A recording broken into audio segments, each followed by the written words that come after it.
Right then, Women's Champions League final. What a game this would turn out to be in Lisbon. Arsenal taking on Barcelona. At one goal in the 74th minute, proving to be decisive between the two sides. And let's not forget, Barcelona's run going into this tournament with the fact, of course, they won it in 2024 and 2023. But like 2022, they are defeated finalists, this time against Arsenal. Ali Krieger joins us for more on this. Ali, this really is an upset, isn't it? It's a huge upset. I mean, Barcelona had steamrolled through the entire Champions League, especially beating Chelsea in the semifinals, getting to the final. And everyone thought, including myself, that they would come out champions once again. But Arsenal, for the second time, they had a defensive masterclass versus Barcelona, which was super impressive. You have one of the best midfielders and the best team up until today in the world, performing with Putellas in the middle. You have Patri and you have Bonmati, who's been one of the best players in the world for the last couple of years. And I mean, what an amazing performance from Arsenal to win their second Champions League title in 2 years. They actually won in 2007, the year before that I won with FFC Frankfurt, now Eintracht Frankfurt.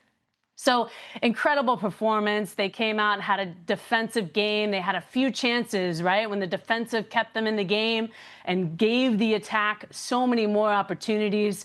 And Blackstenius and Beth Mead come into the game, 66th minute, played a ball across the grain, assisted to Blackstenius, who was hungry to put the ball in the back of the net. It was an incredible performance. I'm actually pretty shook that they came out on top, but congrats to them. They deserve it.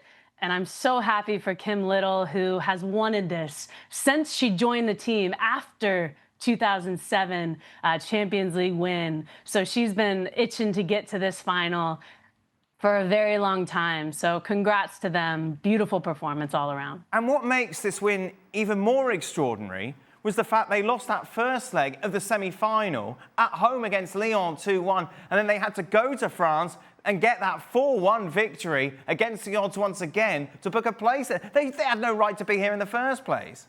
Right, and then recently in club play, they've conceded about 9 goals in the last games, so to Everton and to Aston Villa. And so everyone was, questioning, what was going on and if they needed more rest, if they were going to be prepared and prepped for this Champions League final against one of the best teams, if not the best team considered up until today in Europe. So it was quite the shock, but brilliant. They had some time off. They connected. They got back on the same page. They had a masterclass performance in defensively, which then helped the attack succeed. It was a team performance for sure. And then I'm so happy for Renee Schlegers, who, was the assistant coach last season and then steps into an interim position and after Johannes left and then went to San Diego and is actually having a brilliant season with San Diego. And now she stepped in to fill these shoes and has done brilliantly and got them to the Champions League final and won. So amazing for Arsenal. I know the 5,000 fans that traveled to the game are going to party really hard tonight, and I'm very excited for them, for new champions in Europe. Now, for Barcelona, what does this mean for them, Ali, going forward? I don't think it's a red flag, right? They have been proven to be one of the best teams. They have some of the best players, and they are very consistent year after year, right? They're confident, they're consistent. It just wasn't their day. They were making silly mistakes, uncharacteristic mistakes throughout the game. The first half was very tough. I don't think the attack really provided any type of opportunities for goal scoring in and around the box. So the second half was a lot better, but it was almost too late, right? Arsenal just needed to stick it out through halftime, 0-0. They came out and continued that defensive play, which then they had a few chances in the attack and they took advantage of it. So Barcelona looking forward, they just have to get back to what they're good at. And they have to get back to the drawing board of the little details, tidy up, limit the mistakes, and then move forward. But they will always be one of the best teams no matter what.